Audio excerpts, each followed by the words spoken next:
नववर्ष 2023 का भविष्य फल। साल के 365 दिन कैसे बीतेंगे? नववर्ष 2023 में कैसी रहेगी सेहत? काम कारोबार में मिलेगी कितनी तरक्की? होगा अपार धन लाभ या फिर आएगी गरीबी? भाग्य के बल पर क्या कुछ पाएंगे? रिश्तों के लिए कैसा बीतेगा साल 2023? 12 राशियों के लिए साल 2023 के 12 महीने कैसे रहेंगे? देखिए सिर्फ धर्म ज्ञान पर।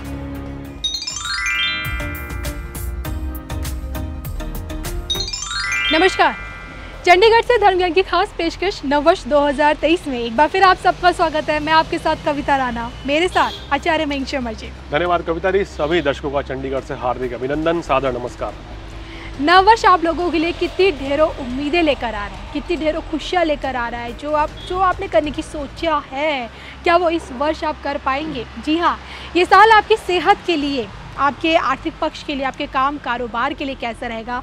भाग्य आप लोगों का इस पूरे साल कितना साथ देगा? जी हाँ, जो कि देखिए साल की शुरुआत केतु और चंद्रमा के ग्रहण योग से हो रही है और ऊपर से केतु का ये साल है। तो ये केतु के इस साल में आपको क्या कुछ मिलने वाला है, मेंग जी से जानते हैं। सबसे पहले बात कर लेते हैं नववर्ष की ग्रह दशाओं के बारे में। बताइए मेंग जी। तुला राशि वालों, आपकी जो ग्रह स्थिति बन रही है, पहले भाव में केतु विराजमान है अभी और ये अक्टूबर एंड तक ऐसे ही यहीं बैठे रहेंगे। दूसरा भाव खाली है। तीसरे भाव में आपके सूर्य बुध की बुधादित्य राजयोग रहेगा वर्ष की शुरुआत में, यानी कि 1 जनवरी की ये कुंडली है। चतुर्थ भाव में देखिए शनि और शुक्र की युति रहेगी आपके, और शनि की ढैया अभी आपको चल रही है, लेकिन जल्द ही 17 जनवरी को शनि का महाराशि परिवर्तन होने वाला है। शनि पंचम भाव में आ जाएंगे और आपको ढैया से राहत मिल जाएगी। तो ये बहुत बड़ी, एक कहना चाहिए सिरदर्दी, जो एक बहुत बड़ा तनाव, जो स्ट्रेस झेल लेते तुला राशि वाले, उनसे उनको राहत मिलेगी। छठे भाव में बृहस्पति विराजमान रहेंगे। 7वें भाव में राहु और चंद्रमा की युति रहने वाली है वर्ष की शुरुआत में। अष्टम भाव में मंगल है। नवम, दशम, एकादश और द्वादश भाव बिल्कुल खाली है। तो ये ग्रह स्थिति आपकी बनती हुई नजर आ रही है। तो चलिए तुला राशि वालों, फटाफट से ये भी बता देते हैं कि इस वर्ष कौन कौन से बड़े ग्रह राशि परिवर्तन करेंगे। जी देखिए, इस वर्ष में सबसे पहले तो शनि का महाराशि परिवर्तन हो रहा है। हमने बताया 17 जनवरी को ढैया हटेगी, राहत की खबर रहेगी। उसके बाद 22 अप्रैल को गुरु भी आपके छठे भाव से निकलकर सप्तम भाव में आएंगे। बहुत ही शुभ आपके लिए रहेंगे गुरु का केंद्र में आना। और वर्ष के अंत में, यानी कि अक्टूबर एंड में, केतु और राहु का राशि परिवर्तन होगा। ये भी एक बड़ा परिवर्तन कहला जाता है, क्योंकि राहु और केतु एक राशि में 18 महीने रहते हैं। जी। अब केतु आपके 12वें भाव में चले जाएंगे, क्योंकि केतु वक्री गति से चलते हैं। सभी ग्रह मार्गी चाल चलते हैं, लेकिन केतु ऐसा ग्रह है, राहु, जो उल्टी चाल चलते हैं। केतु 12वें में जाएंगे और राहु जो है वो 7वें से निकलकर आपके छठे भाव में प्रवेश कर जाएंगे। तो ये तुला राशि वालों की ग्रह स्थिति बनती हुई नजर आ रही है। बिल्कुल। तो मेंग जी, ये तो आपने इनके ग्रह दशाओं के बारे में बता दिया। ये बता दिया कि कौन से बड़े बड़े गोचर इस साल हैं। और ऐसे में तुला, जो कि शुक्र की राशि है, लग्जरी, भोग, विलासिता, जिनके प्रतिनिधित्व शुक्र करते हैं, और ऐसे में तुला के लिए ये साल कैसा रहेगा? सबसे पहले आइए शुरुआत यहीं से कर लेते हैं आपकी सेहत से जुड़ी बातें जानने की। देखिए, तुला राशि वालों को ढैया हटते ही, अब देखिए शनि की तीसरी दृष्टि रोग, ऋण, शत्रु पर पड़ रही थी। तो शनि जो रोग को बढ़ा रहे थे, अब शनि का राशि परिवर्तन होगा तो ये कि रोग से आपको धीरे धीरे छुटकारा मिल जाएगा। तो ये आपके लिए अच्छी खबर रहेगी कि 17 जनवरी के बाद से काफ़ी हद तक, एक लंबे समय तक शनि तकरीबन 2.5 साल तक आपकी राशि में थे, तो ढैया में थे, तो परेशानी दे रहे थे। तो यहाँ शनि तो राहत देंगे, लेकिन मंगल अभी भी अष्टम भाव में यहाँ पर रहेंगे। तो यहाँ पर आपको थोड़ी सी सावधानी बरतनी होगी वर्ष की शुरुआती जनवरी के महीने में, कि जनवरी के महीने में आपको अपनी सेहत का विशेष ख्याल रखना है, अन्यथा हेल्थ इश्यूज जो हैं थोड़े बढ़ सकते हैं। तो जनवरी का महीना संभल के चलें। उसके अलावा जनवरी के बाद जो महीना आपको थोड़ा सा सावधानी पूर्वक बिताना है वो है जुलाई का महीना।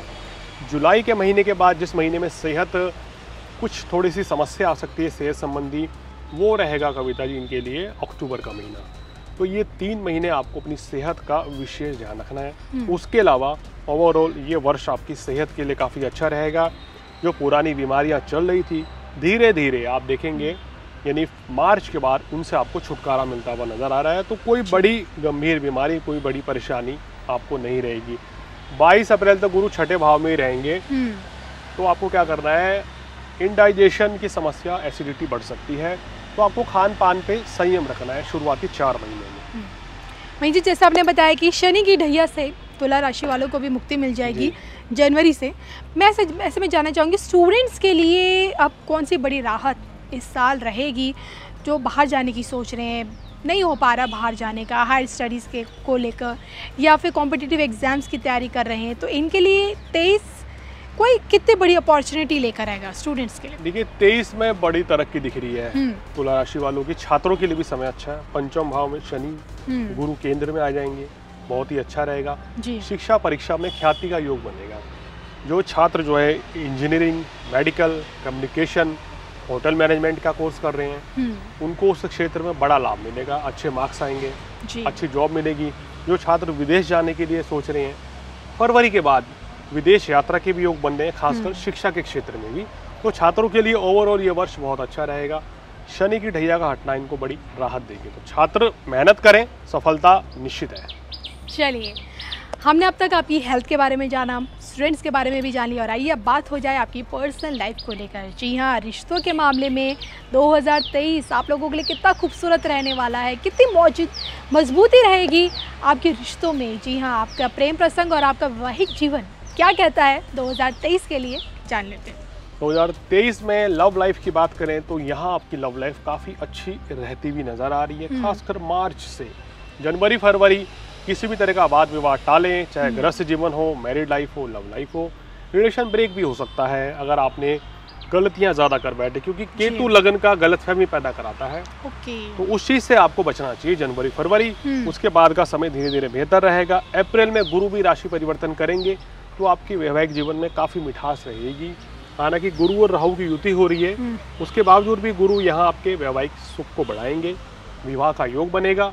अगर आप लव मैरिज करना चाहते हैं तो उसकी भी संभावनाएं तुला राशि वालों की बन रही है।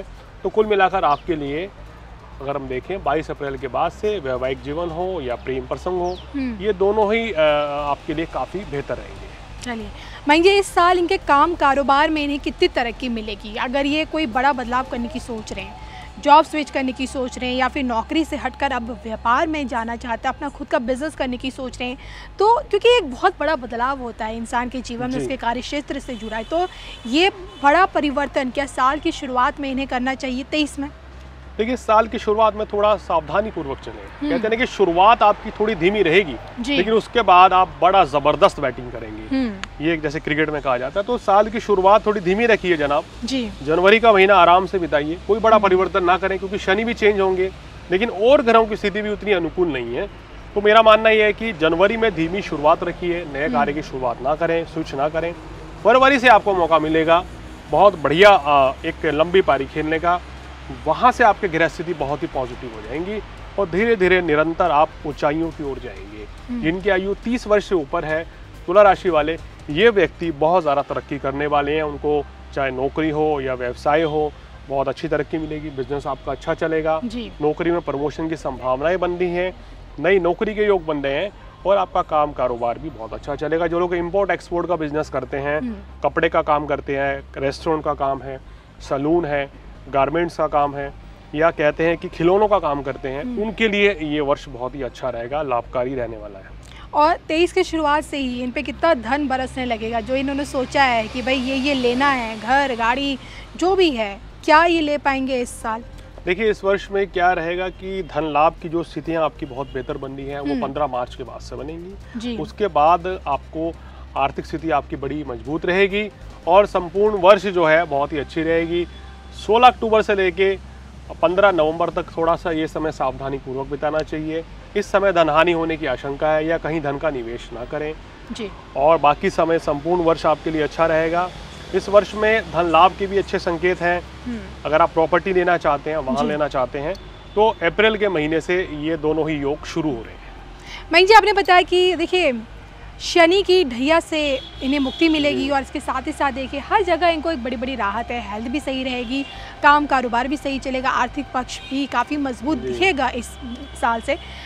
भाग्य कितना साथ देने वाला है इनके कार्यों में?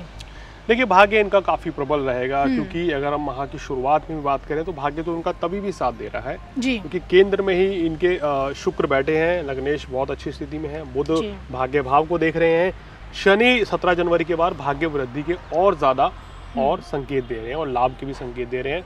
तो मेरे ख्याल में ये है कि इनका अगर हम देखें तो फरवरी माह से इनका भाग्य अच्छा चमकने लगेगा और अप्रैल तक भाग्य इनका साथ देगा 80% और अप्रैल से लेके दिसंबर तक 90 से 95% भाग्य साथ देगा। ग्रह गोचर की स्थिति को देखते हुए बड़े बड़े ग्रहों का राशि परिवर्तन होना, राहु केतु शनि और ऊपर से केतु का ये साल, शुक्र की ये राशि है तुला राशि, क्या लगता है एक छोटी सी सलाह जो आप इन लोगों को देना चाहें? देखिए तुला राशि वालों को इस संपूर्ण वर्ष में वाद विवाद से दूर रहना चाहिए। अक्टूबर तक केतु लगन में ही है, दूसरों के पचड़ों से दूर। बिल्कुल। आप क्या करें, किसी की गारंटी ना लें, किसी के साथ वाद विवाद में मत पड़े, अन्यथा तो जो ग्रह स्थिति माह की शुरुआत में रहेगी, वर्ष की शुरुआत में रहेगी, वो आपको किसी लीगल केस में फंसा सकती है, यानी करेगा कोई और भरना आपको पड़ना सकता है। तो उस चीज़ से आपको दूर रहना चाहिए। धन का निवेश वर्ष की शुरुआत में 15 मार्च तक ना करें तो आपके लिए बेहतर है, और नए कार्य की शुरुआत जो है वो जनवरी फरवरी में ना करें, खासकर अपने बिजनेस की। तो इन चीज़ों की सावधानी रखनी है तो आपको कोई समस्या नहीं आएगी।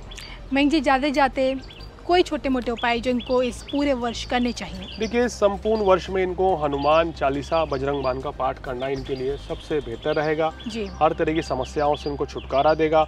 भगवान शिव की आराधना करें, ओम नमः शिवाय का जाप करें, शिव चालीसा पढ़ें, शिवलिंग पर शहद और कच्चा दूध प्रत्येक सोमवार चढ़ाएं, और श्रावण मास जब आएगा तो तब तो विशेषकर करें, तो आपकी सभी मनोकामनाएं पूर्ण होंगी, सुख और सौभाग्य की आपको प्राप्ति होगी। तो हम भी आशा करते हैं कि आपके लिए ये साल खुशियों भरा रहे, उम्मीदों भरा रहे, और इसी के साथ मुझे और मयंक शर्मा जी को दीजिए इजाज़त। हम दोनों की तरफ से आपको नव वर्ष 2023 की ढेरों शुभकामनाएं। नमस्कार। नमस्कार।